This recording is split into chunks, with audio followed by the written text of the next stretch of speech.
Le premier coup de pelle libéra une odeur de brûlé qui n'aurait pas dû être là. Allons donc. Incroyable. Le sol était scellé depuis des années. Pourtant, l'air qui s'en échappait était lourd et nauséabond, comme si quelque chose pourrissait encore en dessous. Depuis des siècles, les habitants du North Fjordid murmuraient que le tumulus était maudit.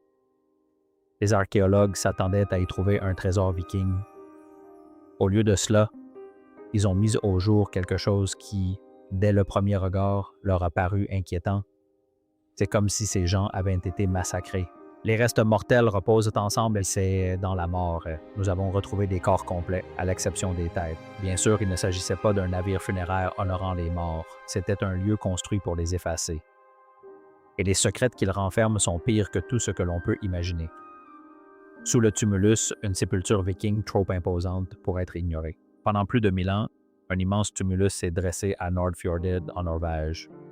Appelé Runhogen, il dominait le paysage tel un poids mort que personne n'osait toucher.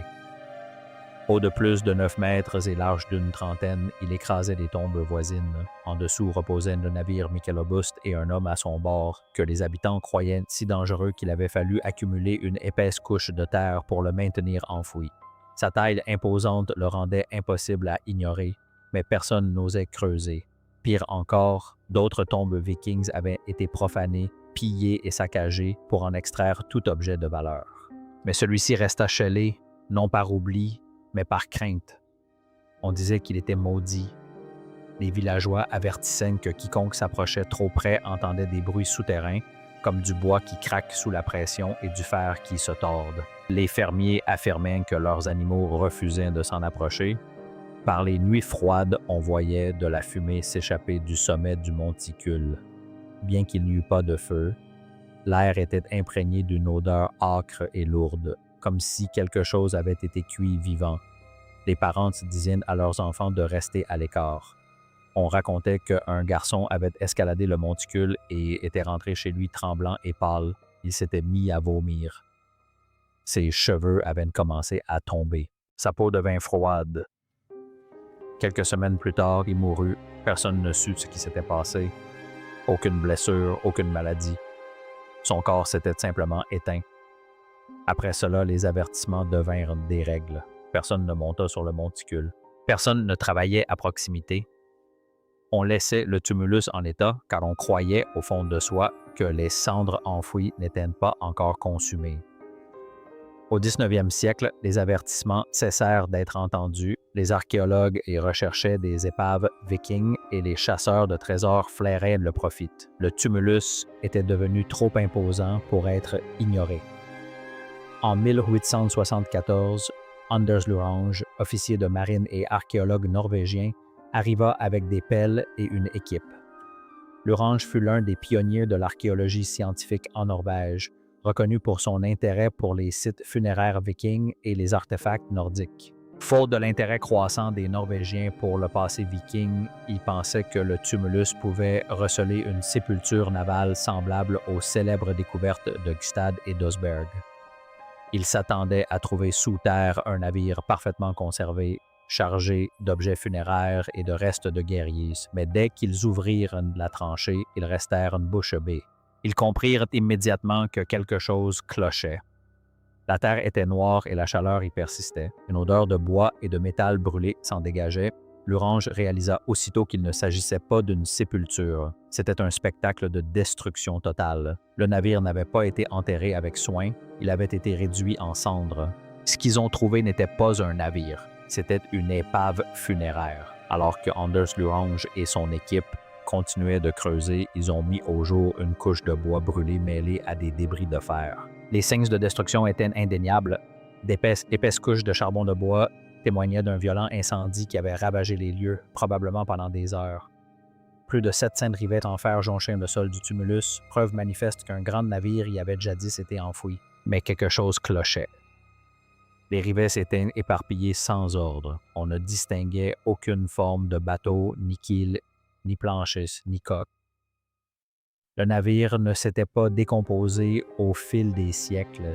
Il avait été délibérément démantelé et incendié sur place, jusqu'à ce qu'il n'en reste presque plus rien. Ce qui aurait dû être un navire viking intact n'était plus qu'une carcasse calcinée et brisée, sans forme reconnaissable. Au début, Lrange pensa que l'incendie pouvait être lié à une crémation traditionnelle viking. Mais plus les découvertes avançaient, plus cette théorie s'effondrait. Les sépultures des navires vikings regorgeaient souvent de symboles de statut social. Les armes étaient disposées avec soin. Les boucliers étaient peintes et fièrement exposés. Des objets en bois sculptés, ainsi que des pièces de monnaie, des outils et des broches décorées ont souvent été retrouvés en morceaux. Même les cendres des incinérateurs étaient généralement traitées avec une structure et une signification. Ici, il n'y avait rien de tout cela. Les armes étaient brisées et les umbos des boucliers écrasés et déformés. Les assistants de la LRA commencèrent à se taire. L'un d'eux aurait refusé de continuer à creuser après avoir déterré un morceau déformé de ce qui semblait être un fût de lance, encore pointu à une extrémité, mais noirci par les flammes. Un autre trouva un amas de métal fondu, tellement fondu qu'il était impossible de l'identifier. Il n'y avait ni nom, ni symbole, ni objet personnel d'aucune sorte. Cela ressemblait moins à une tombe qu'à un lieu que quelqu'un avait tenté d'effacer. Même le sol sous le feu était endommagé. La terre était déformée par la chaleur. Par endroits, elle était devenue presque vitreuse. Rien dans cette scène ne correspondait à l'image qu'on se faisait d'un homme de haut rang. Pourtant, la tête du monticule indiquait qu'il avait joué un rôle important. Qui qu'il fût, quelqu'un avait voulu s'assurer que personne ne découvre jamais rien de lui. Ce qu'ils allaient découvrir ensuite leur glaça le sang. Un corps enfoui sous des boucliers dans le silence. Alors que l'équipe de Lang creusait plus profondément dans les cendres et le fer, elle fit une découverte glaçante. À l'intérieur du vase de bronze déformé, ils trouvèrent les restes incinérés d'un homme. Des études ultérieures suggérèrent qu'il avait entre 30 et 40 ans au moment de sa mort. Normalement, un viking de haut rang était honoré par une démonstration ostentatoire de sa puissance. Ses ossements étaient disposés sur un lit de bois sculpté, ses armes exposées à ses côtés, ses ornements mis en valeur. Ici, rien de tout cela. Les restes de l'homme étaient entassés dans un vase noirci par le feu. Pire encore, ce qu'ils découvrirent au-dessus de lui. Son vase était enfoui sous 12 umbos de boucliers en fer. Les bossages de boucliers sont les lourds dômes de fer qui se trouvent au centre des boucliers vikings et qui sont destinés à dévier les coups. Dans la plupart des sépultures, des boucliers étaient disposés vers l'extérieur. Leur surface peinte est placée de manière à illustrer la vie du guerrier. Amlabusta, les boucliers n'étaient pas exposés. Ils étaient empilés de façon à donner l'impression de le recouvrir, de l'enfermer. L'effet était plus proche d'une prison que d'un hommage. Ce détail a horrifié les historiens. Les sépultures vikings étaient destinées à raconter des histoires. Elles permettaient aux vivants d'affirmer l'importance du défunt. Même lors des crémations, des objets étaient choisis et disposés pour perpétuer le souvenir. Mais ici, il semblait que quelqu'un ait voulu enfermer cet homme même après sa mort. Le silence qui l'entourait était d'autant plus troublant lorsqu'on le comparait aux autres grandes sépultures navales. À Osberg, 2 femmes de haut rang reposaient dans un navire richement décoré. L'une d'elles était peut-être une reine ou une grande prêtresse, si l'on en juge par les objets cérémoniels enterrés avec elle. La tombe était ornée de sculptures, des têtes d'animaux sculptées, des textiles raffinés et des marchandises importées témoignent du respect, de la richesse et de la profonde signification rituelle de la sépulture. À Gokstad, l'homme inhumé était probablement un puissant chef, voire le roi Olaf Geirrad Alf. Son navire était imposant et de construction robuste, et sa tombe regorgeait d'armes, de traîneaux, de jeux de société et des restes de 12 chevaux, 6 chiens et même un paon, animal exotique importé de très loin, au-delà de la Scandinavie. Tout dans la tombe confirmait son rang et son influence. À Ladby, au Danemark, un autre viking d'élite, probablement un roi local, fut enterré avec son navire, entouré de 11 chevaux, de chiens et d'un arsenal d'armes. La tombe avait été pillée dans l'Antiquité, mais même les ruines témoignaient d'un statut élevé. L'agencement racontait encore l'histoire d'un personnage important. Ces sépultures célébraient la vie. Elles affirmaient le pouvoir. Ils ont montré ce que ces personnes représentaient pour leurs familles et pour leur culture. Ils étaient destinés à être commémorés. Mais le buste de Miklig était différent. Il ne laissait rien transparaître. La question qui demeure est pourquoi? Cet homme était-il si craint? qu'il faille le recouvrir de sa dépouille même après sa mort? Était-il un ennemi privé des rites d'honneur ou bien avait-il été jadis puissant avant d'être puni par ceux qui l'ont enterré? Qui que fût cet homme, quelqu'un a déployé des efforts considérables pour que son nom et son histoire ne survivent jamais. Ce qui manquait était pire que ce qui restait. Ce qui terrifiait de l'équipe, ce n'était pas seulement ce qu'elle avait trouvé, mais aussi ce qui aurait dû s'y trouver. Ni cheveux, ni tissus, ni bois, ni perles, ni outils, pas même un fragment d'os à l'extérieur du vase scellé. Dans les sépultures vikings, même après des siècles de décomposition, des traces organiques subsistent généralement, des ossements d'animaux, des fils de vêtements, des offrandes de céréales, mais pas ici. C'était comme si toute trace de vie avait été effacée. Dans de nombreuses tombes vikings, même le feu laisse des traces. Des fragments de tissus brûlés subsistent. Les dents humaines survivent souvent à la crémation. Des éclats d'os peuvent encore révéler des traumatismes, des maladies ou des blessures. Mais dans la sépulture des Miklabust, il ne restait presque rien de matériel en dehors des cendres, aucun signe de maladie, aucune trace de blessure, aucun symbole religieux. Ce n'était pas seulement la mort, c'était l'effacement. L'absence de toute marque religieuse était profondément troublante. Les tombes vikings contiennent souvent des amulettes, des marteaux de Thor ou de petites figurines destinées à guider les défunts dans l'au-delà. Païens ou chrétiens, on s'attendait à une forme de passage spirituel. Ici, il n'y avait rien. Ni Dieu, ni bénédiction, ni lieu sacré. Ce silence n'était pas seulement une question d'identité, mais aussi de croyance. C'était comme si cette personne était empêchée de passer dans l'autre monde, comme si sa mort était destinée à la figer sur place. Il n'y avait aucune trace de disciples ou de compagnons. Dans les sépultures vikings de l'élite, il était courant que des serviteurs fidèles, voire des animaux, soient enterrés auprès du défunt. Il ne s'agissait pas de sacrifices anodins, mais de symboles d'honneur. Chevaux, chiens et même serviteurs étaient censés accompagner les défunts dans l'au-delà. Or, cette sépulture ne comportait aucun de ces éléments.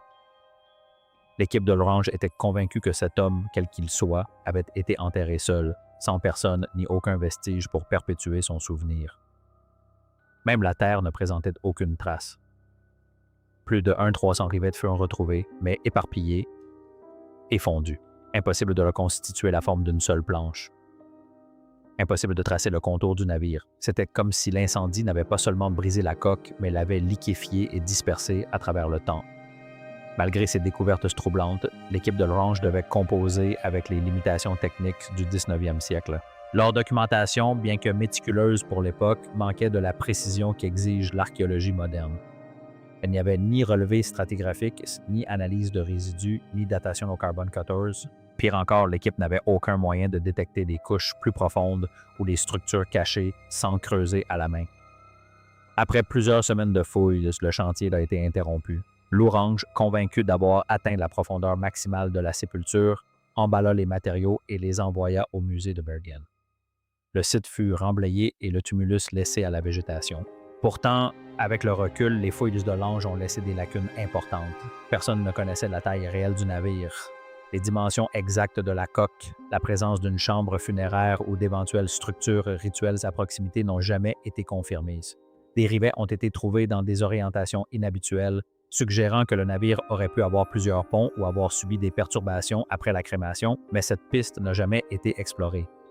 Aucun prélèvement de carottes de sol n'a été effectué pour détecter les contours du navire ou des anomalies du sous-sol. En somme, l'Ange a ouvert la porte à la vérité, mais s'est arrêté juste avant de la franchir. Les archéologues modernes allaient passer des décennies à se demander ce que l'Ange avait laissé derrière lui. Ce n'est qu'en 2024, 150 ans plus tard, qu'une nouvelle équipe, munie de nouveaux outils, est retournée à Miklabust et a enfin découvert ce que l'Ange n'avait pas pu mettre au jour. La réouverture en 2024 a confirmé que le temps avait aggravé la situation. Cette année-là, une équipe d'archéologues norvégiens est retournée sur le site de Mlabust avec une technologie que l'Orange n'aurait jamais pu imaginer. Leur objectif était de réexaminer le site à l'aide d'outils capables de détecter ce que l'œil nu ne pouvait percevoir. Un géoradar a été utilisé en premier lieu, envoyant des ondes dans le sol pour créer une image numérique de ce qui se trouvait encore en dessous.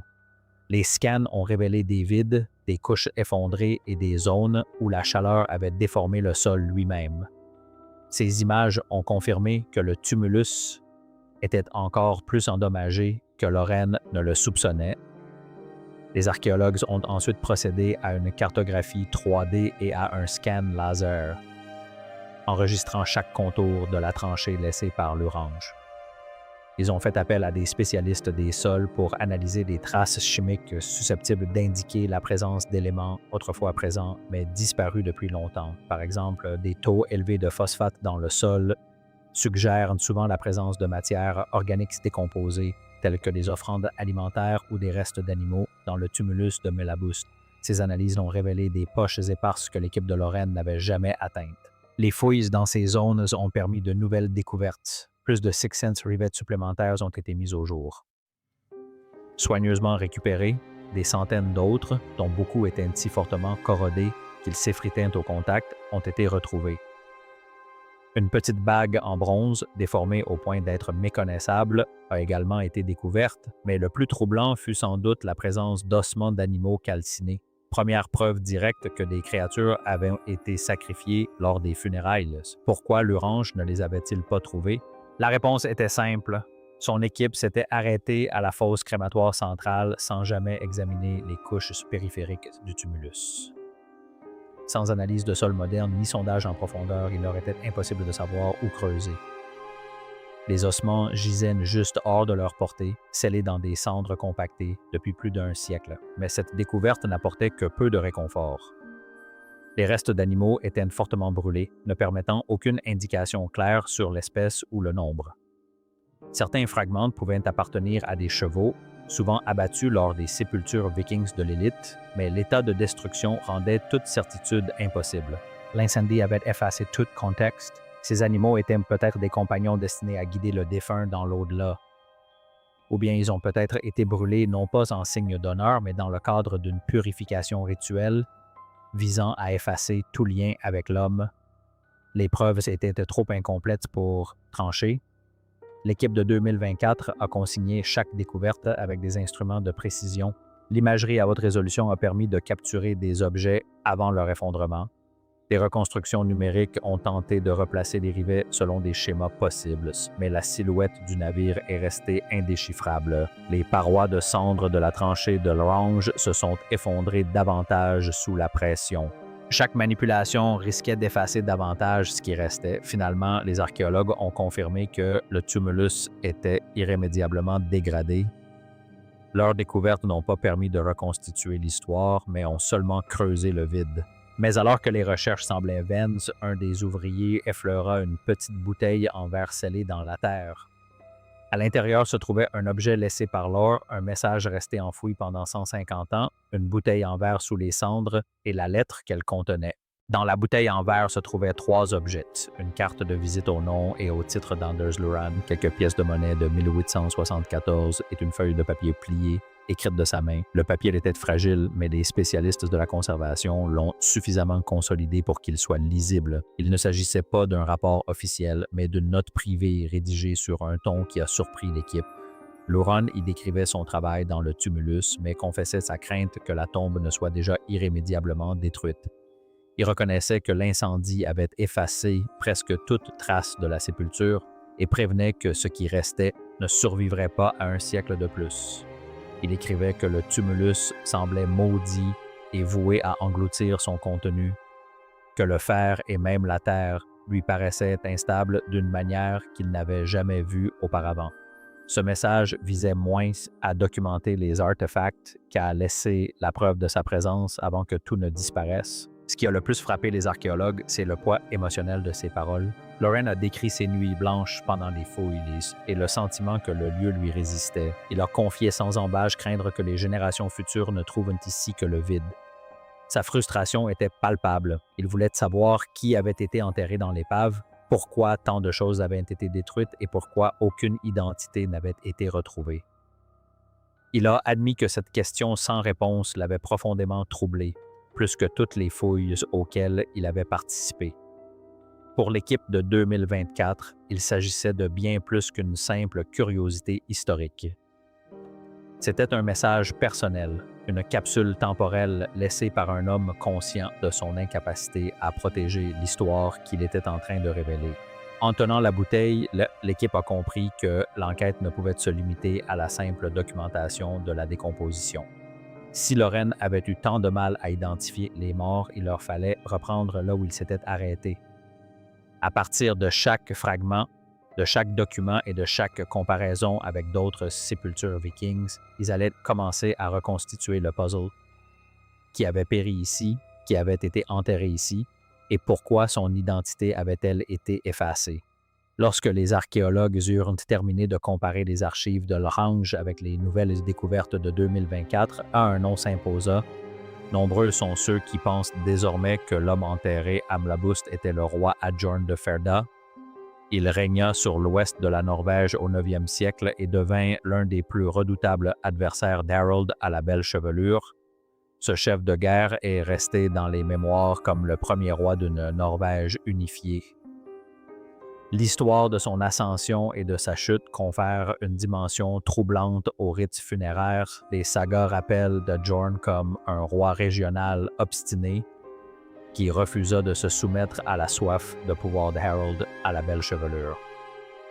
En 1660, les deux camps s'affrontèrent lors de la bataille de Solskill, un combat qui marqua un tournant dans l'unification de la Norvège. Adjorn rassembla ses hommes et ses alliés de Ferda et des côtes environnantes, mais Harold marcha avec des forces plus importantes et l'intention manifeste de l'anéantir. Les récits suggèrent que la bataille fut d'une violence inouïe. La flotte de Harold a manœuvré avec plus d'habileté que les navires d'Adjorn, coupant leur voie de fuite et les forçant à combattre sur un terrain défavorable. Les hommes de Feara furent pris au piège et massacrés au corps à corps. Les sagas racontent comment les guerriers d'Harold abordèrent les navires ennemis, abattirent les défenseurs à coups de hache et d'épée, puis incendièrent les navires afin que les survivants n'aient aucune chance de se regrouper. Adjorn lui-même fut probablement tué lors de ce massacre. Son corps, brisé dans la boue, fut brûlé avec ses hommes. Sa défaite ne fut pas seulement une fin personnelle, ce fut un signal pour tous les chefs locaux qui pensaient encore pouvoir résister. Harold voulait effacer non seulement la vie d'Adjorn, mais aussi son pouvoir, sa réputation et même sa mémoire. L'indépendance de Burda s'effondra du jour au lendemain. Le peuple qui avait suivi Adjorn se retrouva sans roi, sans liberté et contraint d'accepter la domination de Harold. Pour Harold, l'incendie de Myklabust fut l'étape finale.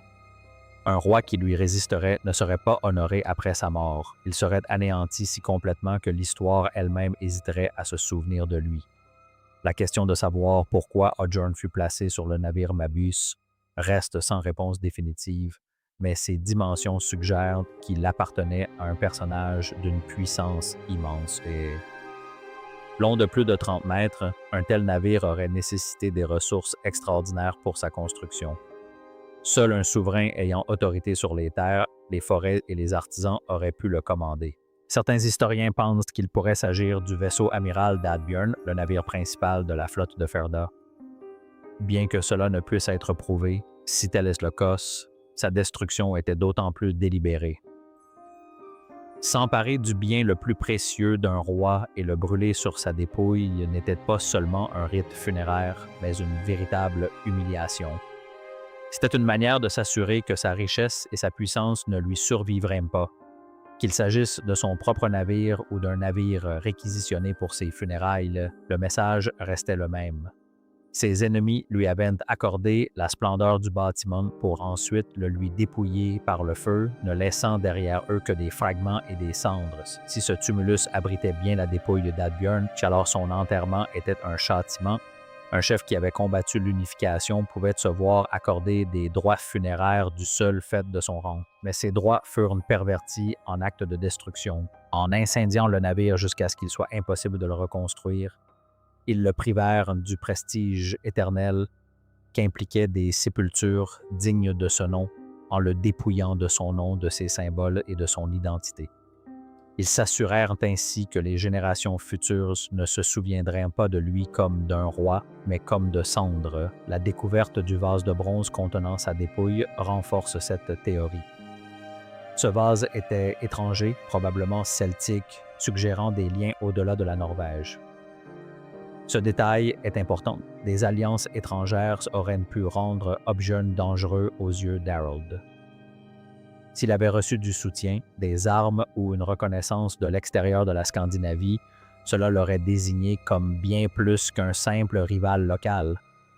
Cela l'aurait fait passer pour un traître qui mettait en péril le fragile processus d'unification. Cela expliquerait pourquoi sa sépulture fut traitée non avec respect, mais avec anéantissement. Le châtiment ne s'arrêta pas au feu.